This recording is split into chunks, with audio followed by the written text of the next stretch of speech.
सबसे पहले मैं शुक्रिया अदा करना चाहता हूं जितने लोग, जितने आर्टिस्ट आज बॉम्बे से, दिल्ली से हमारे बीच में आए हैं, जिन्होंने आज परफॉर्म किया। अभी मेरे से पीछे कुछ मीडिया वाले पूछ रहे थे कि कल आपको हिसाब देना पड़ेगा किसको कितनी पेमेंट की। तो मैं शुक्रगुजार हूं, विशाल जी ने पहले ही क्लियर कर दिया भाई हम कोई पेमेंट लेके नहीं आए, हम देश के लिए आए हैं। बहुत बहुत शुक्रिया अदा करता हूं आप सब लोगों का, थैंक यू सो मच। लेकिन और बड़ा शुक्रिया मैं उन लोगों का अदा करता हूं जिन्होंने हमारे स्टिंग ऑपरेशन किए, बिकॉज हर स्टिंग ऑपरेशन के बाद हमारी सभाओं में भीड़ बढ़ती जा रही है।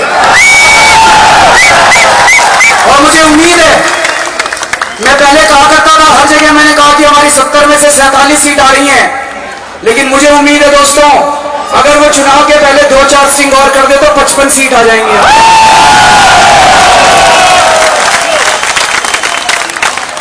4 दिसंबर को दिल्ली विधानसभा के चुनाव होने वाले हैं।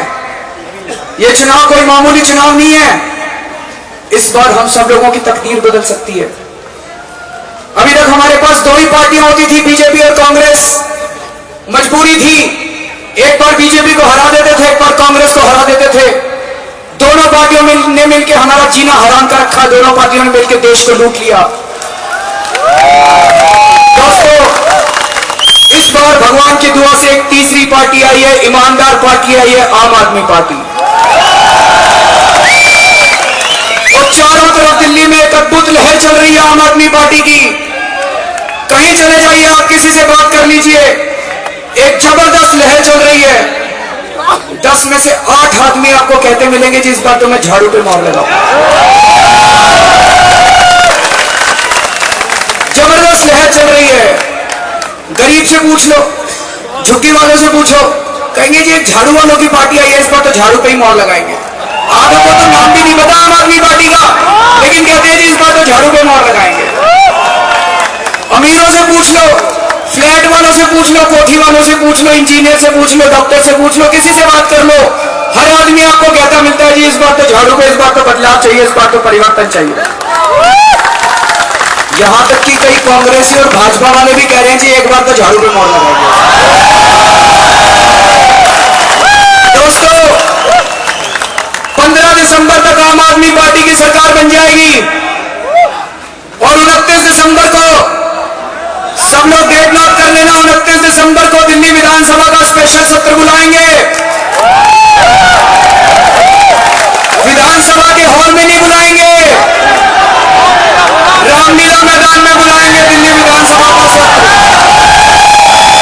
सारी दिल्ली के लोगों को बुलाएंगे, आप सब लोग आइएगा वहां पे, और सारी दिल्ली के लोगों के सामने 29 दिसंबर को वही लोकपाल बिल पास करेंगे जिसके लिए अन्ना हजारे को 13 दिन का अनशन करना पड़ा था। सबसे पहले दिल्ली को भ्रष्टाचार मुक्त किया जाएगा और उसके बाद पूरे देश को भ्रष्टाचार से मुक्ति दिलाएंगे, पूरे देश पे झाड़ू चलाएंगे। आज दिल्ली से बीजेपी और कांग्रेस दोनों खत्म हो चुकी हैं, दोनों प्रशासन पे हैं। मेरा आजकल रोड शो चल रहा है, जिस रास्ते से हम लोग निकल जाते हैं वहीं पे लोग अपने अपने घरों से सारे बाहर निकल आते हैं, दुकानों से बाहर निकल आते हैं स्वागत करने के लिए। एक जबरदस्त माहौल पूरी दिल्ली के अंदर चल रहा है। दोस्तों, आज मोदी जी की सभा थी दिल्ली के अंदर, मैं मोदी जी को एक थोड़ी सी सलाह देना चाहूंगा। मोदी जी देश के प्रधानमंत्री बनना चाहते हैं, दिल्ली की बीजेपी खत्म हो चुकी है, ये दिल्ली की बीजेपी खुद तो हारेगी, उनके सपने भी खत्म कर देगी। मैं उनको सलाह देना चाहूंगा दिल्ली में नहीं आया करें तो ज्यादा अच्छा है। आज दिल्ली बीजेपी की ये हालत है कि मोदी जी तो क्या, भगवान भी साक्षात्कार जमीन पे उतर आए तो दिल्ली की बीजेपी को। और कांग्रेस की हालत तो और भी ज्यादा बदतर है। राहुल गांधी जी की सभा में तो आधी कुर्सियां खाली पड़ी थी, अपने सारे पैसे खर्च करके 1000-1000 रुपए देके भी लोग नहीं आ रहे और कहते हैं जी अब आपकी रैली में नहीं आएंगे हम लोग, इस बार देश के लिए वोट डालेंगे, इस बार पैसे देके हम नहीं आने वाले आपकी रैली। तो दोनों बीजेपी और कांग्रेस घबरा गए हैं दोस्तों। और दोनों मिले हुए जी, रोज रात को इनकी दोनों की गुपचुप मीटिंग होती है बंद कमरे में, बीजेपी कांग्रेस वालों दोनों की गुप्त मीटिंग होती है। और दोनों ने मिलकर तय किया कि भैया जनता के बीच में तो हार गए, अब ये आम आदमी पार्टी के खिलाफ षड्यंत्र रचना चालू कर दो। उन्होंने षड्यंत्र रचने चालू कर दिए। दोनों ने गुपचुप मीटिंग में तय किया, दोनों ने षड्यंत्र रचने चालू कर दिए। आम आदमी पार्टी कह रही है कि हम सच्चाई और ईमानदारी की राजनीति करना चाहते हैं। ये बीजेपी और कांग्रेस वाले गुंडागर्दी की, अपराध की और भ्रष्टाचार की राजनीति कर रहे थे, तो इनसे ईमानदारी की राजनीति तो की नहीं गई। इन्होंने सोचा कीचड़ फेंकना चालू कर दो और कहेंगे ये भी हमारे ही जैसे हैं। तो इन्होंने दोनों ने मिलकर षड्यंत्र रचा। एक दिन बैठ के दोनों ने कहना चालू कर दिया, बीजेपी कांग्रेस वालों ने, आम आदमी पार्टी की फॉरेन फंडिंग आ रही है, फॉरेन फंडिंग आ रही है, फॉरेन फंडिंग आ रही है। दोस्तों, दुनिया के इतिहास में आम आदमी पार्टी पहली पार्टी है जिसने 20 करोड़ रुपए होते ही कहा कि अब हमको चंदा नहीं चाहिए, हम चंदा नहीं चाहिए। तो दुनिया के इतिहास में कभी नहीं हुआ। हर पार्टी को लगता है जितना पैसा आ जाए उतना ही अच्छा है। दोस्तों, हम यहाँ पे पैसा इकट्ठा करने के लिए नहीं आए, देश बदलने के लिए आए हैं। यहाँ पे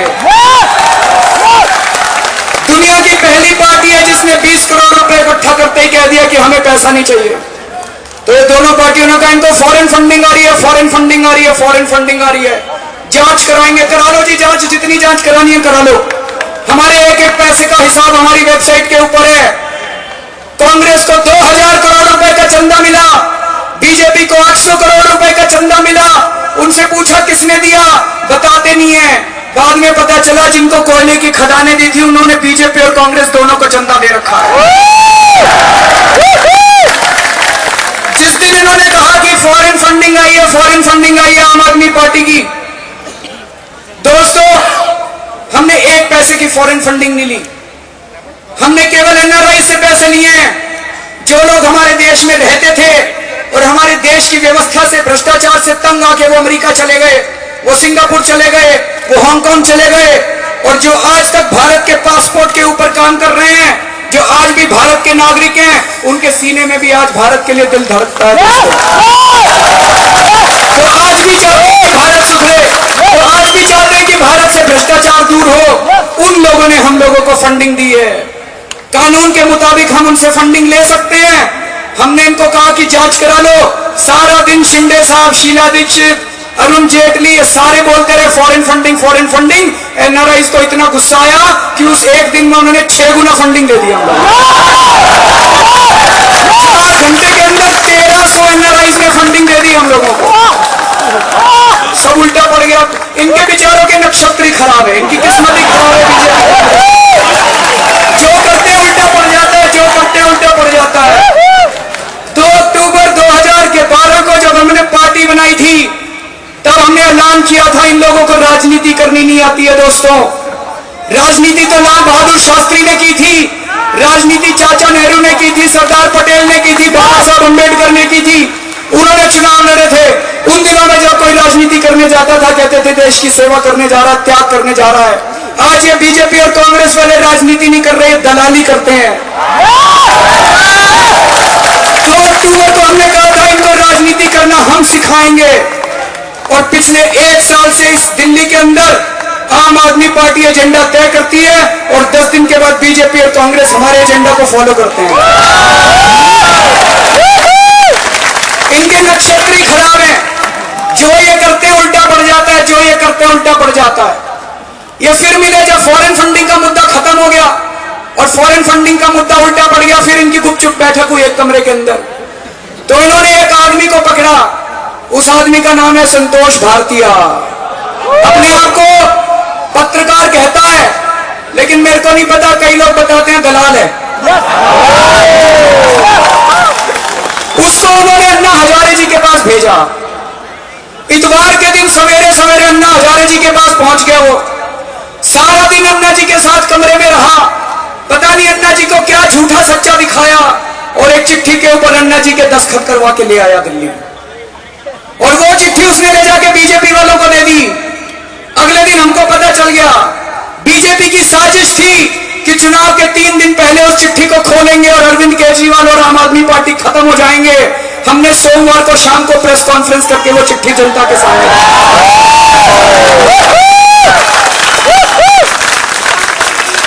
बीजेपी वाले फिर सच पका गए, बौखला गए। उन्होंने एक आदमी को अपने भेज दिया हमारे ऊपर इंक फेंकने के लिए। ये इन लोगों की राजनीति है। जब जनता के अंदर से सब कुछ खत्म हो गया, अब ये लोग इंक फेंकने के ऊपर उतर आए हैं।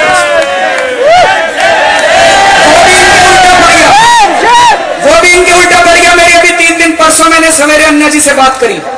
अन्ना जी को मैंने फोन करा। अन्ना जी ने कहा, अरविंद मैंने आज तक तुम्हारी ईमानदारी पे कभी शक नहीं किया।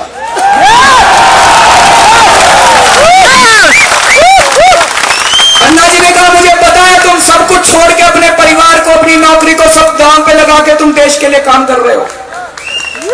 लेकिन उन्होंने एक छोटी सी बात कही कि जो तुम बोलते हो कि 29 दिसंबर को अन्ना का लोकपाल पास करेंगे, मेरा नाम मत इस्तेमाल किया करो। मैंने कहा, अन्ना जी हम आपका नाम नहीं इस्तेमाल करेंगे, हम आपकी बहुत इज्जत करते हैं, आप मेरे पिता के समान है, आप मेरे गुरु के समान है। तो अभी दिल्ली में कई जगह होर्डिंग लगे हुए हैं जिसमें हमने लिखा 29 दिसंबर को अन्ना हजारे का लोकपाल पास किया जाएगा। उनको उतरवा रहे हैं हम कहेंगे रामलीला मैदान वाला लोकपाल बिल पास किया जाएगा, जनता वाला लोकपाल बिल पास किया जाएगा। हम अन्ना जी की बहुत इज्जत करते हैं जी, अन्ना जी की बहुत इज्जत करते हैं। अन्ना की हर बात सर माथे पर हमारे। तो ये भी उल्टा पड़ गया इनके। फिर ये बीजेपी वाले और कांग्रेस वाले बंद कमरे में मिले। इन्होंने फिर सोचा यार दो दांव तो उल्टे पड़ गए, अब क्या करें। तो इन्होंने स्टिंग कराया, एक और दलाल पकड़ा, उसका नाम है अनुरंजन झा। फिर उन्होंने एक स्टिंग कराया और उस स्टिंग में उन्होंने दिखाया कि हमारे 7 कैंडिडेट्स के ऊपर उन्होंने दाग लगाया। मैं रोड शो में था, मैंने तो टीवी देखा ही नहीं, मैं तो टीवी देख ही नहीं पाता। सवेरे 7 बजे उठता हूं, रात को 12 बजे घर में घुसता हूं मैं आजकल। मेरे को किसी का फोन आया कि आपके 7 कैंडिडेट्स का स्टिंग हो गया। मेरे पास टाइम नहीं था, मैंने तुरंत फोन किया योगेंद्र यादव जी को, संजय सिंह को। मैंने कहा बख्शना नहीं, अगर कोई भी गलत है उसकी तुरंत 5 मिनट में टिकट कैंसिल कर दो। भ्रष्टाचार से कोई समझौता नहीं होगा, हम पार्टी बंद कर देंगे लेकिन भ्रष्टाचारियों को टिकट नहीं देंगे किसी भी हालत में। मैंने उनसे कहा कि आप दोनों के ऊपर छोड़ रहे हैं, आप दोनों बहुत समझदार हैं। अगर आपको लगे कि किसी ने गड़बड़ किया, आप मेरे से भी पूछने की जरूरत नहीं है, आप आपस में बैठ के चर्चा कर लेना और 5 मिनट में उनकी टिकट कैंसिल कर दो। इन्होंने टेप देखी, इन्होंने कैंडिडेट से बात की और कैंडिडेट्स ने कहा जी हमने ये जो है ये सारा का सारा स्टिंग गलत है। ये जो टेप दिखाई जा रही है टीवी के ऊपर, हमारी इनसे 15-15 मिनट बात हुई थी, लेकिन उन्हें काट छांट के 3 मिनट की टेप दिखाई है, 2 मिनट की टेप दिखाई है। इन्होंने कहा पूरे के पूरे वाक्य काट दिए गए हैं, शब्द जोड़ दिए गए हैं और पूरी की पूरी टेप जो है वो बना के बनाई गई है। अब हम किसको विश्वास करते हैं?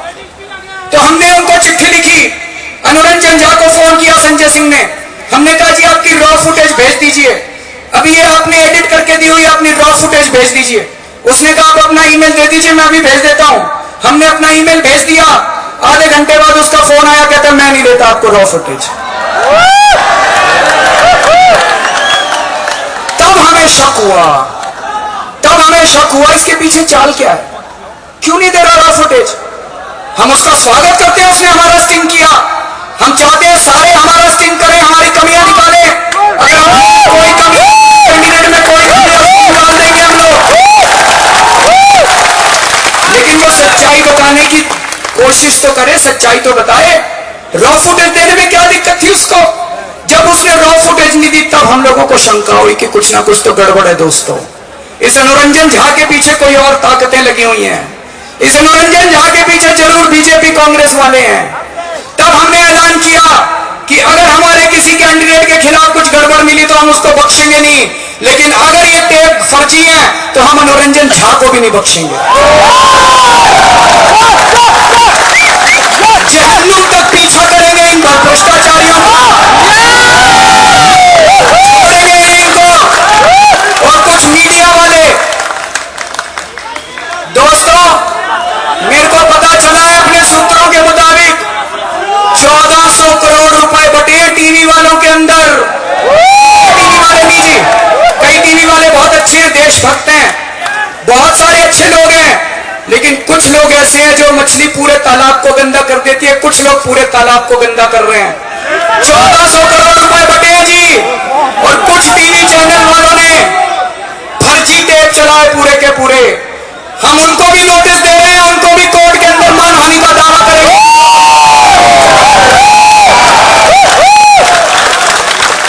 जिन लोगों ने फर्जी टेप चलाए थे उनके ऊपर भी मानहानि का दावा करेंगे। तो ये भी उल्टा पड़ गया इनका। मेरे को बड़ी दया आती है बीजेपी और कांग्रेस वालों को, जो करते हैं वो उल्टा पड़ जाता है। आजकल मेरी सभाएं हो रही हैं, पिछले 4-5 दिन से मैं देख रहा था सभाओं में अचानक भीड़ 3 गुनी हो गई। मैंने पूछा जी क्या हो गया, मैंने ऑर्गेनाइजर से पूछा जी क्या हो गया। कहते जी जब से ये षड्यंत्र हो रहे हैं तब से भीड़ बढ़ती जा रही है, बढ़ती जा रही है। तो हम बड़े शुक्रगुजार हैं स्टिंग करने वालों के, हम बड़े शुक्रगुजार हैं इन दलालों के, हम बड़े शुक्रगुजार हैं इन षड्यंत्रकारियों के। 2-4 षड्यंत्र और कर दे तो 57 सीट आ जाएंगे।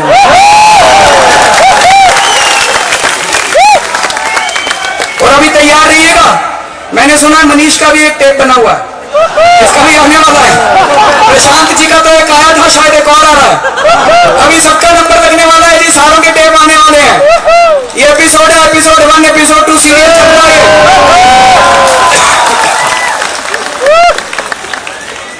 सीडी कंपनी खुलवा रखी है इन्होंने, फिल्म प्रोडक्शन कंपनी खुलवा रखी है इन्होंने। लेकिन सच तो सच होता है दोस्तों, सच को छुपाया नहीं जा सकता। सच झूठ नहीं होता, सच सच होता है, सच सामने आ जाता है। और आज आम आदमी पार्टी की ताकत क्या है जी? हमारी क्या ताकत है? हमारे पास तो कुछ है ही नहीं, ना पैसा है हमारे पास, ना आदमी है हमारे पास। हमारे पास केवल सच्चाई, केवल सच्चाई की ताकत है हमारे पास। पिछले 2 सालों में इन षड्यंत्रकारियों ने हमें बर्बाद करने में कोई कसर नहीं छोड़ी। हर किस्म का षड्यंत्र हमारे खिलाफ रचा गया है। मेरे फोन टैप होते हैं, मेरे पीछे आईडी छोड़ रखी है, मेरे ईमेल टैप होते हैं। मनीष सिसोदिया के घर में रेड करा दी होम मिनिस्ट्री वालों से, कुमार विश्वास के कॉलेज में गड़बड़ करा दी, प्रशांत भूषण के खिलाफ सीडी बना दी, योगेंद्र यादव को यूजीसी से निकाल दिया, और हमारी सबसे क्रांतिकारी साथी संतोष कोहली की हत्या करा दी इन लोगों ने। लेकिन दोस्तों हम लोगों ने सच्चाई का साथ नहीं छोड़ा, सच्चाई के रास्ते से हम लोग नहीं डिगे। इसलिए भगवान हमारे साथ है, अल्लाह हमारे साथ है, खुदा हमारे साथ है, ईश्वर हमारे साथ है। इसीलिए हम लोगों को पूरा यकीन है।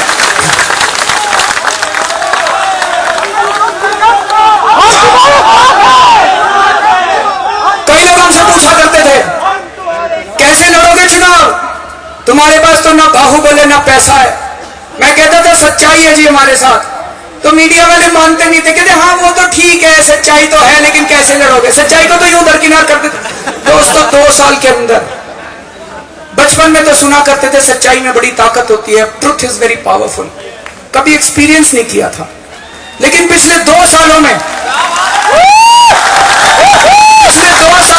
जो हम लोगों ने झेला है, जितने षड्यंत्र हम लोगों ने झेले हैं, कई बार तो लगा कि सब कुछ खत्म हो जाएगा, सब कुछ बर्बाद हो जाएगा, लेकिन अचानक भगवान एक रास्ता दिखा देता है, एक खिड़की दिखा देता है, और उसमें से हम निकल आते हैं।